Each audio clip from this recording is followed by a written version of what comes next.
Hello, everybody, and welcome back to High School Not So Much a Musical. In part two of our conversation with Jan-Marc, we will talk about how we made a switch from Schneider Electric to flipping houses and striking it rich. We'll get to that right after this.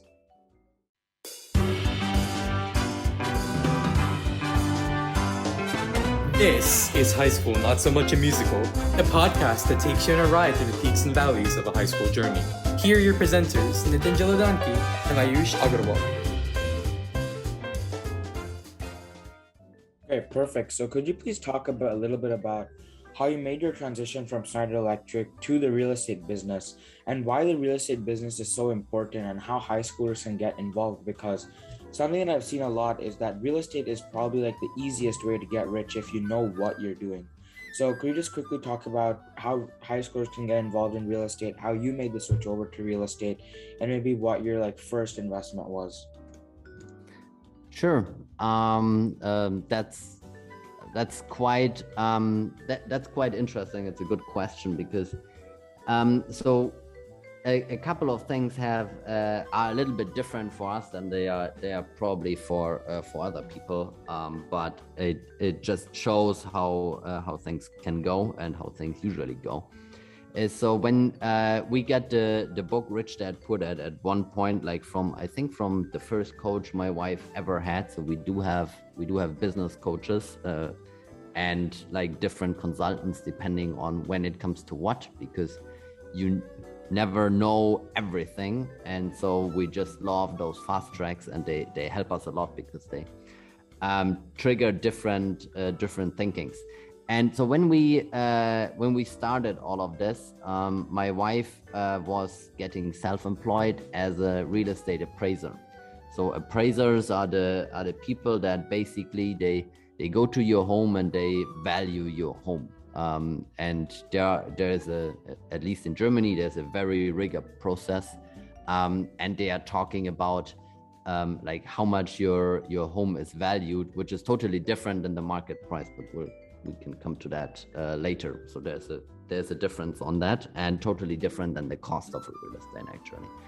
But so she got from her first coach, she got that book Rich Dad Poor Dad, and we were listening to that on a trip we had to the US, but also on a drive back from Grenoble to Germany. So you would drive through Switzerland, and that drive was usually about a 6-hour drive, sometimes 4 hours if you had no traffic. So it's the perfect thing for an audio book. And so we listened to that, and it changed how we were looking at what we want in life, because it's I was working the 80 hours. My wife was in Grenoble, and every time she saw me, I would be sick, tired, or just freaking out because of something that was going on. So we said okay, this is maybe not the road we wanted to go, because we wanted to go, if you want to make a career in an international company, then it's good if you change countries. So usually it means if you want to go into the into the top management, that you should have worked in 4 or 5 different countries in 3 to 5 year intervals, which takes a toll. And so we finally thought okay, this is not the thing to go. We had a real estate at that point back in Germany, which we bought just before we moved. Talk about timing. And we realized we have a lot of negative cash flow, but we can talk about that later. So we scrambled, and we made sure that at the end we could sell it, but we realized we want to do something different. So the first step that we basically took is we said okay, I'm gonna keep the job. We're gonna move back to Germany because that's the market we knew the best. We could have the best opportunities there. So we made the arrangements so that I could change the job but keep the job in Schneider Electric. And she would become self-employed and start as a financial advisor, financial planner, and as a real estate appraiser. And then out of that, because she was seeing that, so when you are an appraiser in Germany, you are allowed to value the home of somebody or the real estate of somebody, but you are not allowed to tell them financial advice. So even if you know they're gonna go broke because they are telling you how much they are earning and what they are doing and how much this thing is gonna cost them, and you know, okay, they're gonna be broke in 20 years, they just don't know it, you can't tell them because you're not allowed. And if you are a financial planner, on the other hand, you're not allowed to value the real estate, and you are not allowed to usually people come to you when it's too late. So because the financial education in Germany really sucks. It's nothing that we have in our schools. So if you don't have it at home, the deck is rigged against you.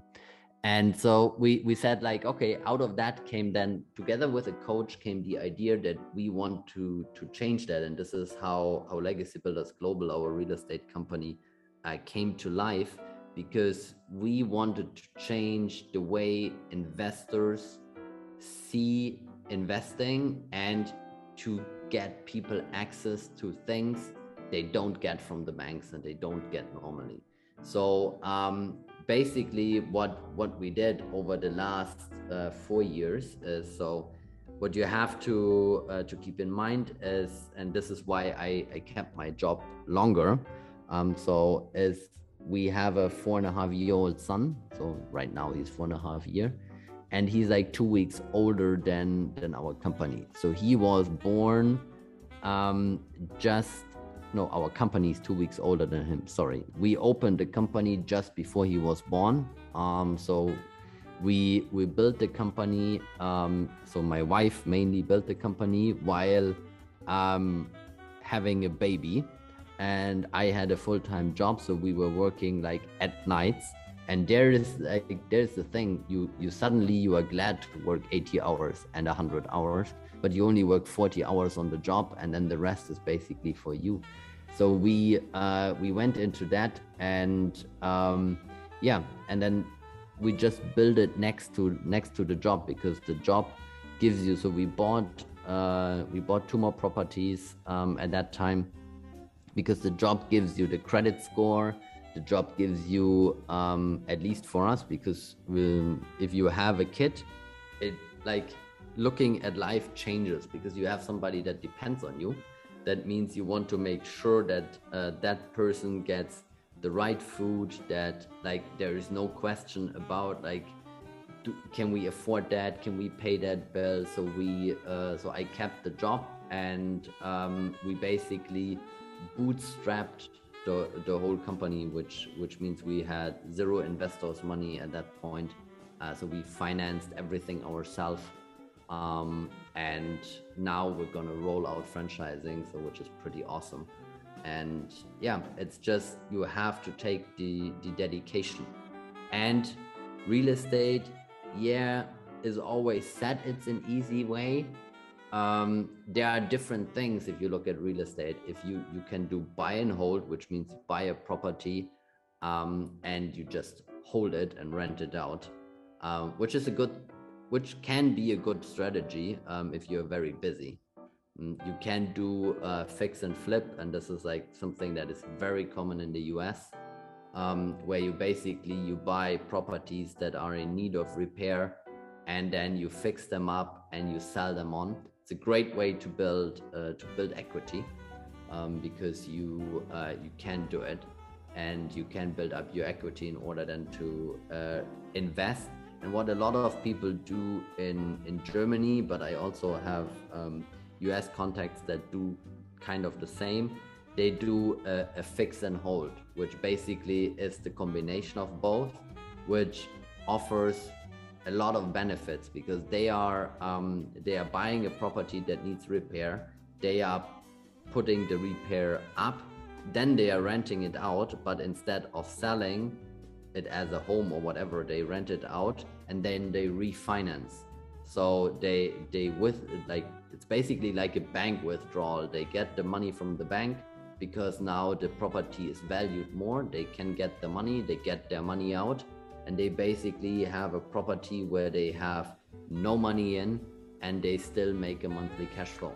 This is this is a really cool thing. I don't know if property is the easiest thing to get rich, but whoever you ask, it's never about the money. If you're doing something for the money, at one point you will fail. That's my conviction, because you're gonna chase the money, and as soon as you start chasing the money, it starts running away from you. If you stop chasing the money, it will come. Definitely, yeah. There's that common quote: "Don't chase the money, but instead chase what you're passionate about, and then the money will follow up." So you are obviously very passionate about real estate, dealing with investment properties, dealing with finance, startups, etc. So if you could talk about, some of your own personal experiences with real estate, what are some of, the prized real estate possessions that you own? What are some of the properties that you're most proud of? What are some of the properties that you've invested in over the years? And what was your thought process behind investing in those specific in those specific properties? And how did you kind of decide that they were a good fit for your long-term and short-term goals? Okay, let's start with how everything started, which was probably the biggest mistake my wife and I ever did. And I give you the story because it's something that everybody can learn something from. So my mom is an architect with decades of experience, very good contacts, building homes, like everything, but self-employed. And she was very, very successful with that. Now she's retired. And my father was an electrical engineer for like local utility company. So everything about electric, he knew everything. You can have very good contacts with electricians and stuff like that. And my wife at that point was a property developer for shopping centers. So they would revitalize shopping centers and renovate them and stuff like that. So there was a lot of real estate knowledge. And when we just like landed our first job and relocated close to Frankfurt, like at that time, I don't remember what year it actually was. I think it was 2009 or 2010. I think it was somewhere there. I think it was 2009. And so we figured out, hey, why not buy an apartment instead of paying rent? And my parents at that point said like, yeah, that's the thing you definitely should be doing, because the interest rate is very low. It's only 4.5%. Today you would joke about 4.5%, because in Germany right now you get, if you have bad credit, it's 2%. If you have very good credit, it's like somewhere 0.9% sometimes on interest rate. And they, like, long story short, they said it's like, you should buy something. So we found something that we kind of liked. It was a 3-room apartment. The only thing was that in order to, like, it was an okay apartment and maybe needed some renovations that what would normally have been done. But so since we had all of the real estate knowledge, and my wife, she has a gift: when she walks into a property, she sees how the property should look like, not how the property looks like. I can't do that, but she can. So basically, she and my mom walked into that property. Of course, I was there as well. And it was like this, like, okay, we need to take the bathroom out, and we're gonna take the walls out between the one room, like the main sleeping room and the kids' room, and we take the bathroom out, which was like all in one area, and we'll make it an open kitchen. So we put the kitchen where the bathroom was, and the other thing is gonna be open space for the living room, and where the living room is on the other side, and the kitchen. So in the kitchen we're gonna put the bathroom, and the living room we're gonna put walls up, and we're gonna divide it into 2 rooms. So basically you flip the whole apartment 180 degrees, because then you had a nicer balcony. And there were many reasons for doing that, but of course all of this involves some cost. And if you think like I'm moving in there, then you easily spend the money. So we started spending the money, and like we asked, sometimes we didn't do a budget, which was the mistake number one.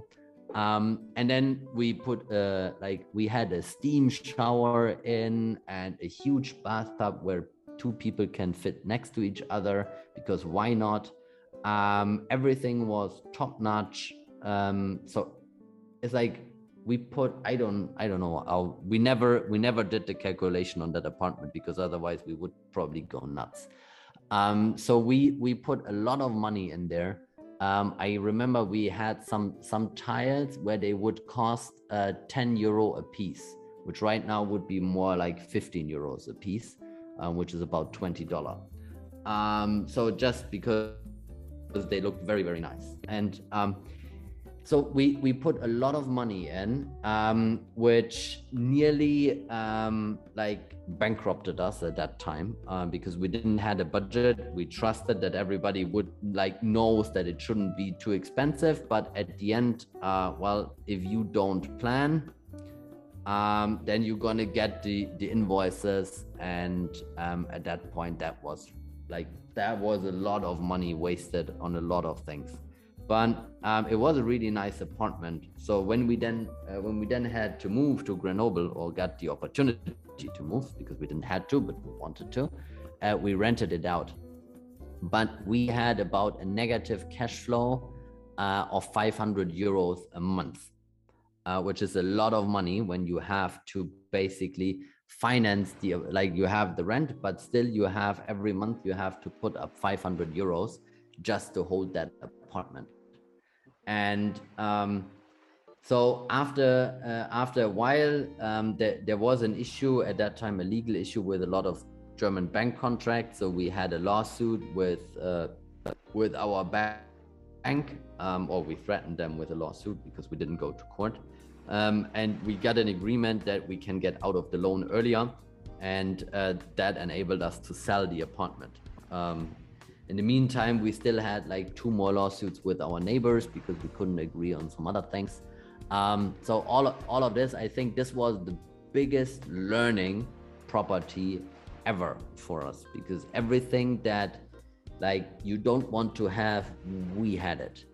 And it's at that time, I mean, at one point I remember that they actually they switched us off the power, because we forgot to pay the electric bill, because we had so many bills at that point, that at one point you just don't want to deal with them. And then we had to get that reinstated. That was quite a very humbling experience. And for a while, we had a budget of 50 euros. At that point, that was okay for food per week for the 2 of us. So we dug ourselves out of that hole. And there was a lot of spaghetti involved, and like the cheap food you can basically buy. And this was a really, really humbling experience. And then we learned a lot out of that, and everything that we do today, we couldn't do if we would not have done those mistakes. So whenever you do a mistake, or it feels like everything just failed, you never know for what it's good, because in every failure there's a learning, and you just have to find that one learning and just make sure you don't do it again. And sometimes you will do it again because it's a different setting, it's not exactly the same.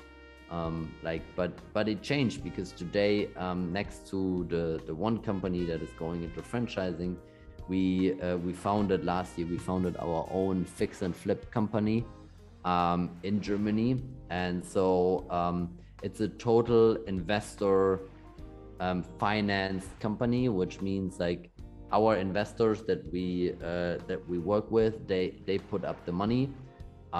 We have a partner that finds us the deals, and helps with the project management. And we have somebody that goes for us to the notary. We have agents that sell the property. So we never set foot in the property. We have a couple of phone calls. So we just bought another property on Friday. I've never seen the property personal. We have run the numbers. We have done the budget. We're gonna wire the money all cash when it's due, which will be probably somewhere after Christmas, and then we're gonna sell the property probably in February. And that is like, if you see like the one thing, and like 2010 and now it's 2021, and like the mistake wasn't it was 2010, but it took us, I think, 5 years to get out of that. So we really started like in 2015 and the company started in 2017. So it's not that long. So you can turn it around. I mean, at the end, money is just that. Money is just money. And if it's there, it's good. If it's not there, well, you'll have to find it. And it's for us today, we're not doing it for the money. The money is always a result. If you take care like of your tenants in real estate, if you take care of your investors and your clients, they will take care of you. It's that simple.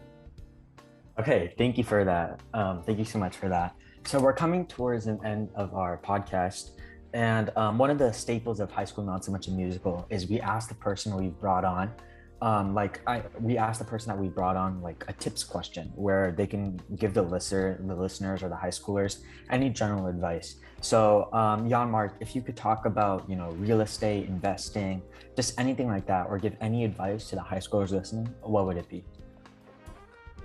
Well, what I would have loved at that point is that I somehow would have found like books and would have actually read them, or I tried to educate myself on stock market at that point of time. But is find yourself some people that are on the journey towards financial education. It doesn't have to be financial freedom, but financial education, so that you understand how the game with money works, because it is really that, it's a game, and that you understand what you should be doing with the money you are going to earn, and that while there is the possibility of retirement accounts and all of that, but get yourself educated, because nobody is going to have your interest in mind as you do. It's like you can delegate the task, you can never delegate the responsibility. It's a saying we have in our companies, and that just applies as well when it comes to that. And I hope sincerely that somehow, I mean, there are Facebook groups, there are like, you can follow some influencers, there are some good ones, there are many bad ones, but there is so much resources available today, YouTube tutorials, even you can even learn with TikTok. I love TikTok because it forces people to be short. There is so much things out there. Just try to learn as much as you can, and then everything else will take care of it at the end, because I think financial education is probably the most important thing to learn, because the skills for a job you can always learn on the job. Thank you so much, Jan-Marc, for all your advice. I definitely agree that personal finance is like something that kids need to start learning more, and schools need to start adopting it, because kids who go into the real world right now from high school, they simply just don't know how to live or how to make money on the side anymore. They just convince themselves that getting into college is the only thing, but college is only a part of it. You need to know how to, exactly what you were saying, you need to know how to have personal finance skills. So thank you so much, Jan-Marc, for your time, and thank you so much, everybody, for listening. Thank you for having me. That's our show for today. Now roll the credits. High School Not So Much a Musical is hosted by Ayush Agarwal, Nitin Jaladanki, and Rishi Sinha. Narration by Samhit Padala. Music from Louis Luang Relaxation Cafe, Tune Pocket, and Infraction. If you like the show, please recommend it to your friends and family. Thank you so much for listening, and we'll see you next time.